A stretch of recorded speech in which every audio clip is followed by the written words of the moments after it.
Welcome to another inspiring episode of the Beyond February podcast, where we shine a spotlight on the changemakers transforming Montreal and beyond. Today, we're thrilled to have with us Gemma Raeburn-Baynes, a powerhouse of community, leadership, and cultural advocacy.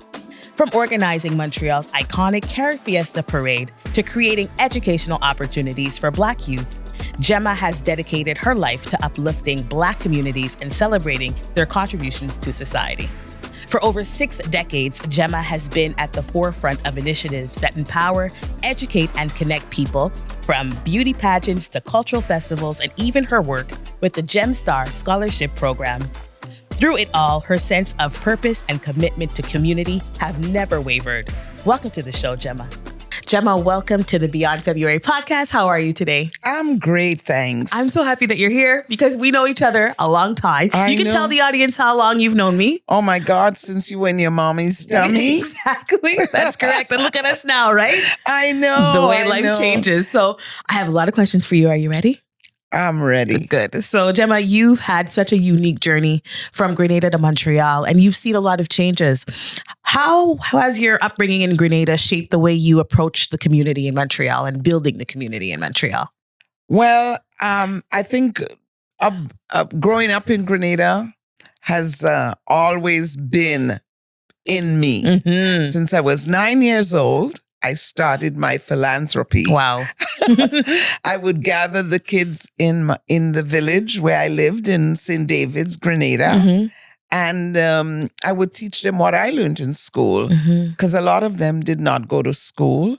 But I went to St. Joseph's Convent. Mm-hmm. So during my summer vacation, I would gather the kids all around the village and I would have summer school. Okay, Gemma. I was only 9. Wow. And I would teach them what I learned in school. And then I used to love to sing. I still love to sing. That's awesome. So I would teach them little songs, and my mom and dad were always really involved with what I was doing. Good.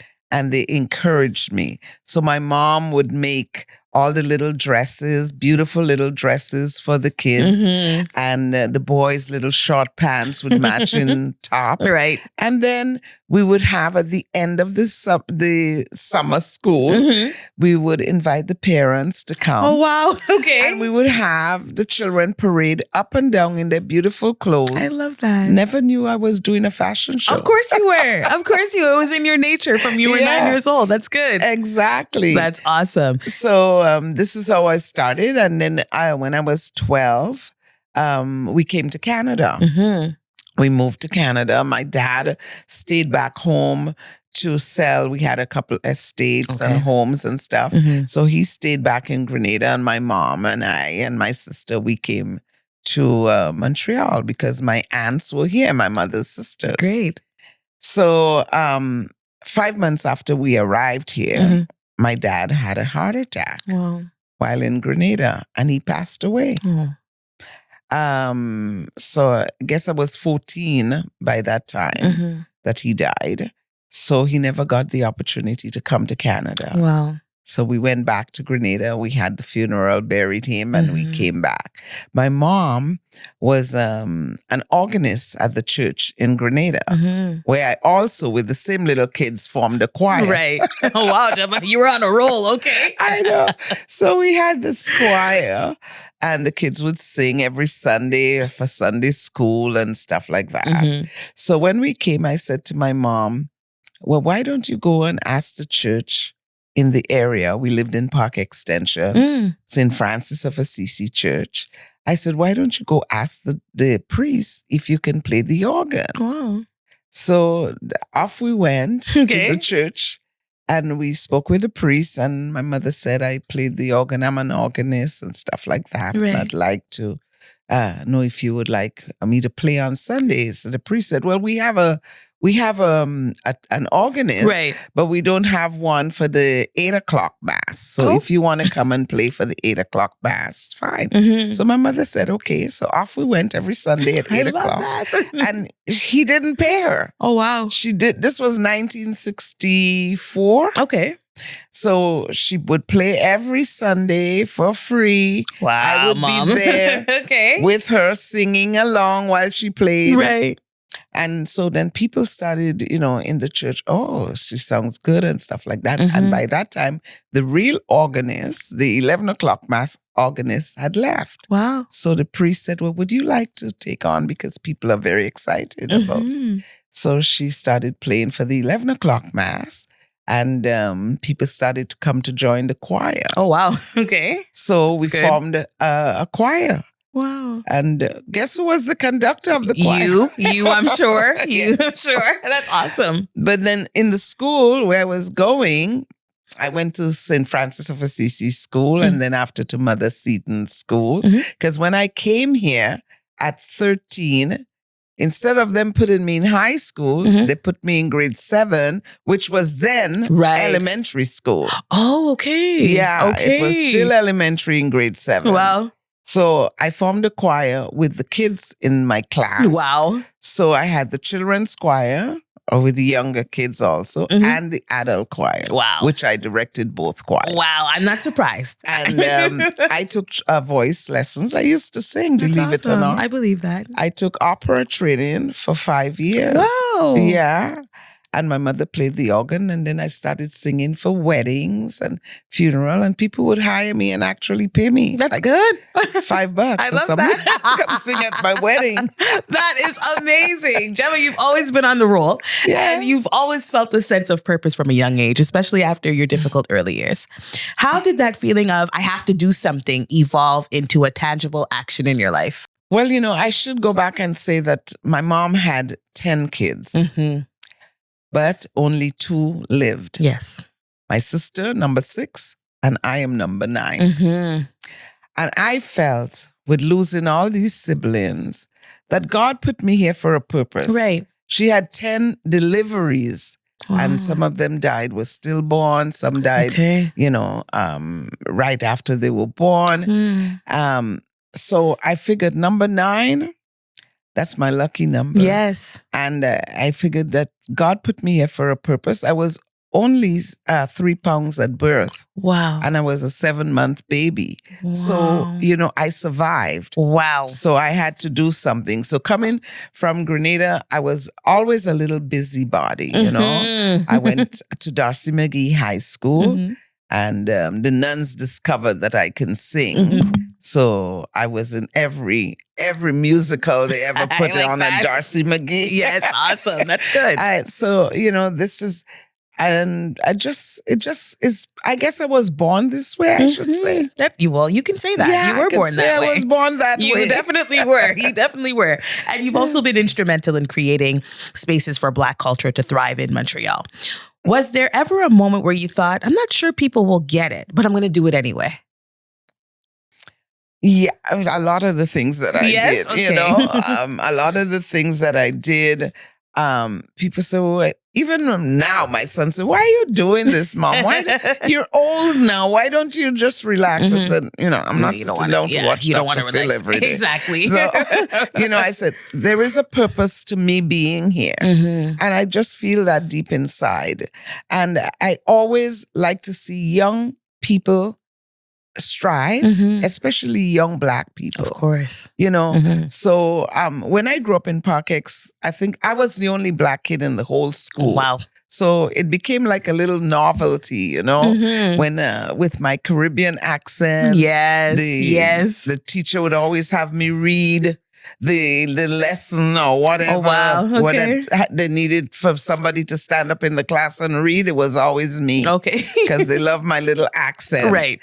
But so that sort of gave me, empowered me. And I thought I could do anything that I wanted to do, Yes. So that's transcended into me getting involved in the Black community in Montreal, the Caribbean community. The Union United Church was there, although I was Catholic, but I still went there because it was the first Black church. Exactly, yes. And the Negro Community Center, I took tap dancing. Oh, wow, Gemma, you were busy. At the you were center very as busy. a teenager. Right, okay.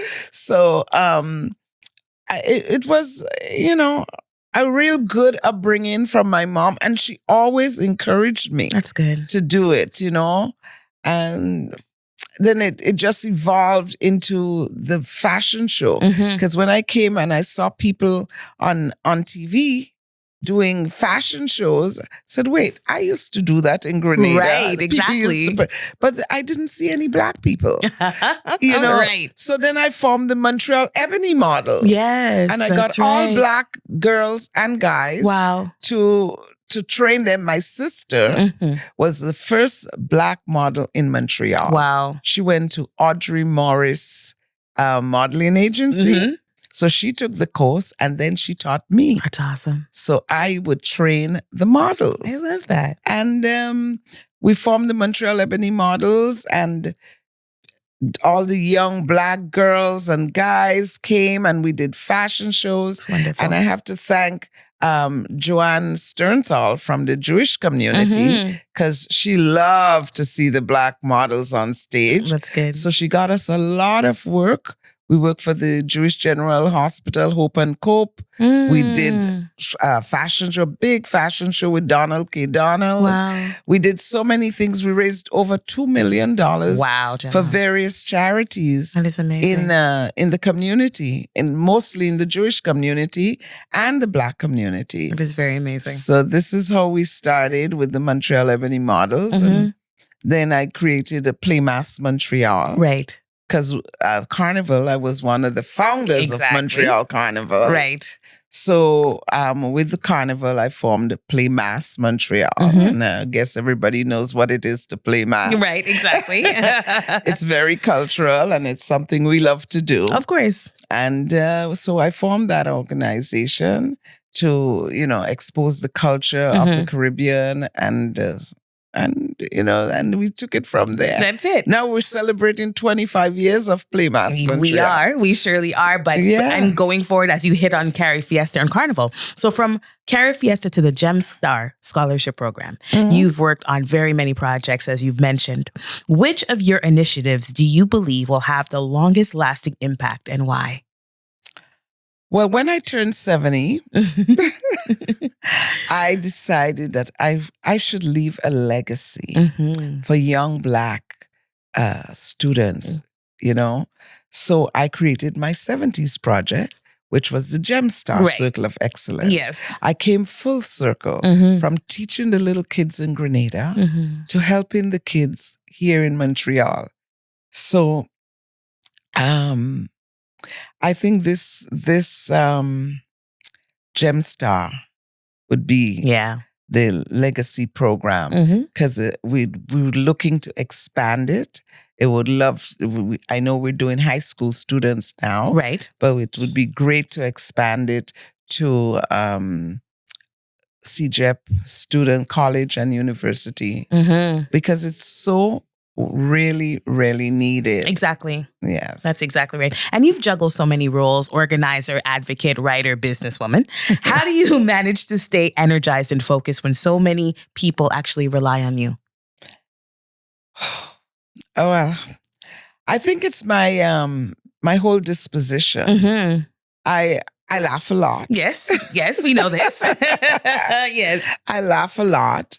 I never let things bother me. Maybe it would bother me for a time, but I never hold on to it. Right.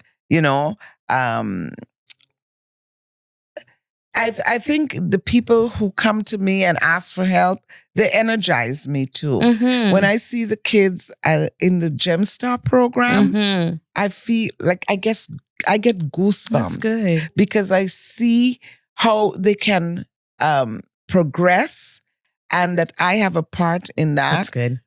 My thing is helping people. And, and I do it selfishly. Of course. I do not get paid for what I do. Right. If I got 5 cents for everything that I did, I would be a millionaire. Absolutely. Today. You've done quite a bit. And you spent most of your career making space for others. So my next question is, how do you maintain your own space in a world that often asks marginalized people to make themselves smaller? Well, I've been lucky. I think I have a lot of people who've helped me along the way and who believe in me and who encourage me to spread my wings. Right. So I try to do that. I just love people. And I've known you since you were a little girl. Yes. And I'm so excited to see you energize me. Thank you. Because I'm so excited to see little Trisha that I knew as a little baby grow up to be a fine young lady. Thank you. And, a lot of my students that I have helped in the past, like I have there's one friend here in Montreal that was in my 9-year-old class. Oh, wow. Okay. Yeah, she's a hairdresser, Bernadette. Wow. Yeah.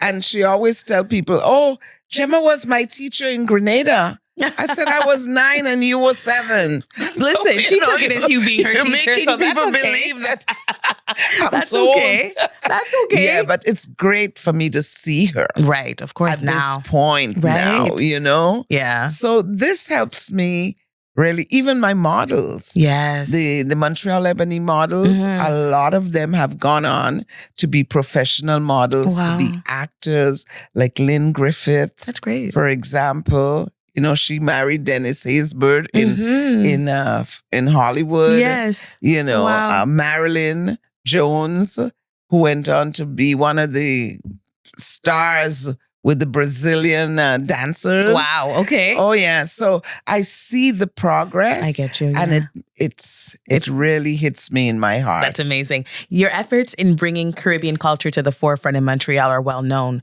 What's something about Caribbean culture that you think Montrealers still don't fully understand or appreciate? I think the carnival is one thing that I was one of the founders of Montreal Carnival. Yes. And it hurts me when people say I'm going to a jump up. Oh. It's not a jump up. Yes. Okay. Yes. I really think that people should appreciate the culture in what carnival is all about. The street theater. Of course. The beautiful mask, the beautiful costume. Right. The costume designers who make these fabulous costumes. I don't think people really put the effort on looking to see what goes in. I agree. To be in carnival. They just want to go put on a little pair of shorts and jump up on the street and say, I'm going to go jump up. Right. This is not what really carnival, and I think more people should really get involved and make this a spectacular event. Exactly. That's it. Right now, I'm sitting on the board of the Montreal World Carnival. Oh, that's amazing. Yeah. Okay. There's like 80 countries in the world doing carnival. 80. Yeah. Wow, that's a more lot. than 80 actually. Wow. And we're having a carnival summit in next week actually. Yes, I saw that. I did see that. And where we bring people from all over the world to expose what their carnival is all about. Really good. So I think that would really make people understand the beauty and splendor of course of carnival. That's right. So I think this is something that is really, really important and dear to me. That's awesome. Your work spans from arts and education and community service. Is there a common thread that connects all of your projects and something that drives your passion in all those areas? What can connect all the projects? I think just having a success, lifting up the community. Yes. Lifting up our community, having people look at the Black community as vibrant and, people that we are so talented. We are. The talent that we possess, I think that all comes together with, just putting our community on a pedestal and showcasing what we do best. I love that. And when you look back at your work with events like Taste of the Caribbean Festival, what's one moment or memory that always makes you smile? Well, Taste of the Caribbean is a little bit bittersweet for me. Okay, tell us why. But when I started Taste of the Caribbean, it was really to bring the whole Caribbean together under one roof. Right. And that's what we tried to do. And that's what we did for 15 years. You did do it. For 15 years, I did it. Yes. And then now when I look at it, because now a different group has taken over doing it, I find now it's a little bit, the Caribbean flavor is a little bit lost because now a lot of different people come in. It's the whole focus has changed to what I was trying to do. You know, so that's why I say it's a little bit bittersweet because what I wanted to do with it, I don't think is what is happening. I got you. Right now. I understand. But, you know, it's still there with the name and I'm still recognized as being the founder of it. But hopefully more and more we'll have more of the Caribbean influence. Right. And that's what I think I miss seeing in the new Taste of the Caribbean part. Do you have a fond memory of creating it though, even though it's different now? What's one of the fondest memories you have from creating that festival? Oh my gosh. It made, well, I brought so many different people, chefs from all over the Caribbean that came in to expose the different culture of the Caribbean because we're all Caribbean, but Myrna tell me don't say Caribbean, say Caribbean because of the Caribs. The Caribs were there first. Right. So it's Caribbean people. So what made it was so important was to bring all of these islands together. And we see our differences and our similarities. Yes. Because we saw the different foods. We eat the same food, but the way it's prepared is in different ways, islands. Exactly. And sometimes they call it different names. Right. So it was a real learning opportunity for us. And then the people that we met, I brought chefs from Jamaica, from Barbados, from St. Thomas, British Virgin Islands. You know, it was really a melting pot. I love that. And that's what, when I think of Taste of the Caribbean, that's what I think about. A melting pot of every nation in the Caribbean coming together. I love that. You're often described as someone who makes people feel included and empowered. How do you cultivate that sense of inclusion in your projects, especially when they're so ambitious? Oh, well, I think I make, starting from my board, we have different people on the board. We have the Haitians, we have Grenadians, Trinidadians, we have everybody on the board coming together to put the ideas together. Yes. To make it, for one outcome. Of course, yes. This was really something special for me, especially with my board members.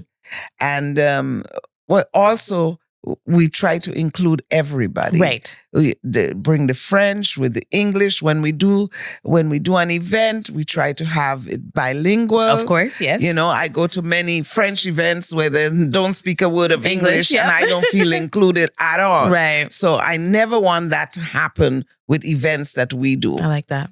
We try to include the French and the English and make us all come together. I think it's unity. Exactly. I love that. And Gemma, you've been a role model for so many people, but who has been your biggest inspiration and the person who helped shape who you are today? I would have to say my mom. Yes. Why is that? My mom. From the time I think I was a little baby, as I said, when I was just born, I was 3 pounds. Yes. Now look at me. I can't even lose 3 pounds. Stop it. Gemma. But she took care of me. She nurtured me. And she helped me in what I was doing. Right. You know, from time with the kids, she would make their clothes. She would help me. She would always say, you can do it.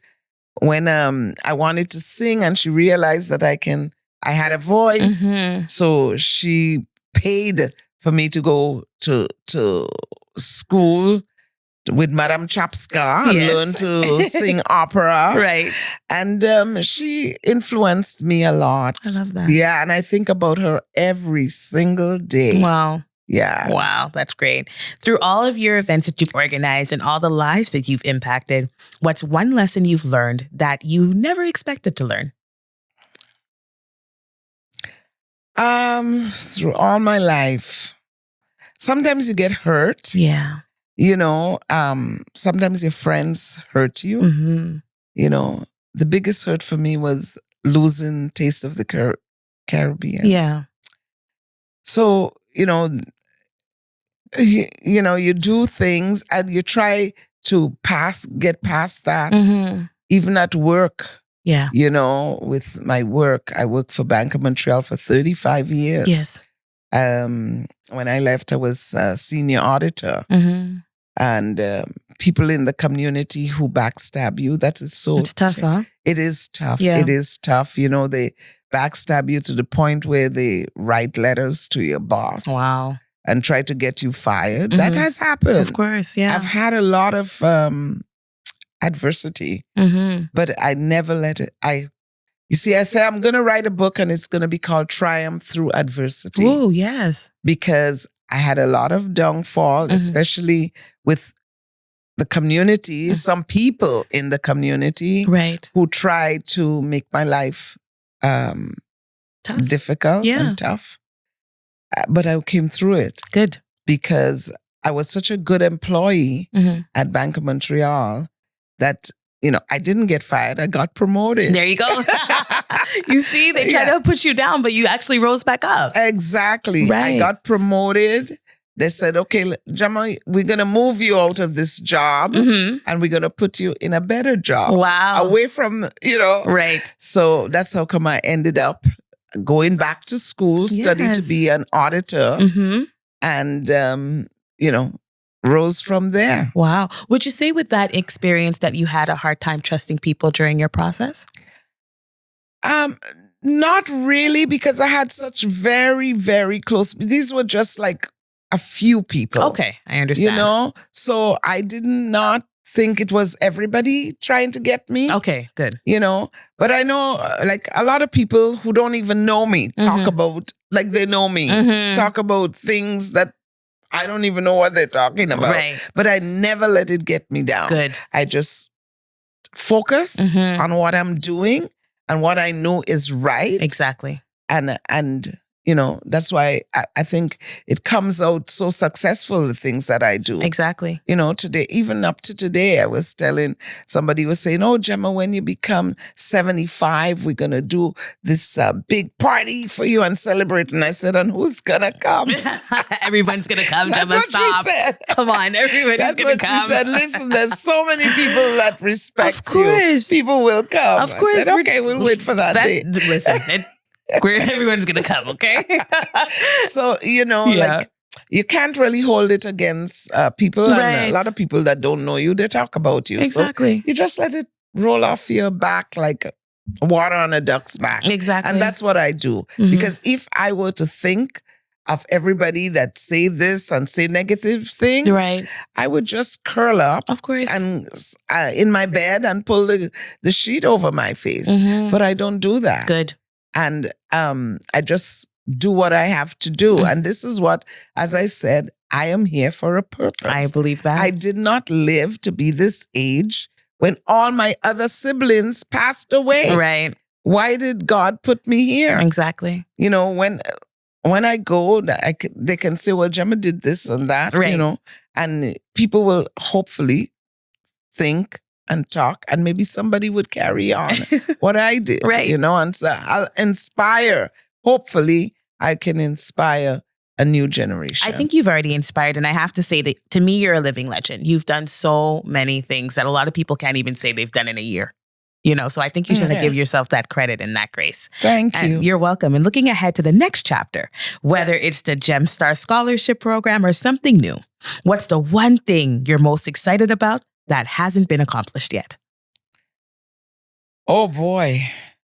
I think celebrating the 25 years of Playmas Montreal. I am so looking forward to that. Yes. That will just show all the good stuff that we've done in the community as a community organization. I should also mention that I never thought I'd be here to celebrate that, because a few years ago, I had congestive heart failure. Yes. And I have a defibrillator in my heart. Mm-hmm. And that's when my son says, Mom, I think you should stop. I said, so stop and do what? Exactly. Stop and do what? No, I said, when I die, there's enough time to stop and sleep. So I'm going to just continue doing what I'm doing until God says, okay, time to come home. That's it. And we want to continue to see what you're doing. You do what you do. So continue. Thank you. I will. You definitely continue, all right? And you're not allowed to stop on our watch. That's great. Gemma, thank you so much for being a part of the Beyond February podcast. We look forward to the rest. Thank you so much. Oh my God, this was so enjoyable. Yes. Thank you very much. You're very welcome. Me back from home to here. That's good. I'm happy to hear that. Thank you. Thank you. Thank you guys for watching.